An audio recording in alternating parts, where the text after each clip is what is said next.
അതുണ്ടോ കൊക്ക് കൊക്ക് പൂ കണ്ട പൂ കണ്ട ഇതാണ് നമ്മൾ പറയണ കൊക്കപ്പൂ.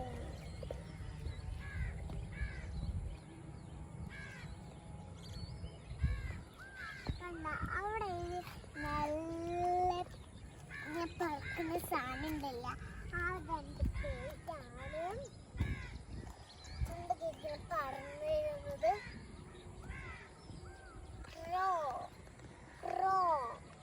പിന്നെ കൊക്കില്ലേ, കൊക്ക്, അതൊക്കെ ഇവിടെ ഉണ്ട്. കണ്ടോ അവിടെ ഇച്ചിരി കുളയുണ്ട്, ഇവിടെ അവിടെ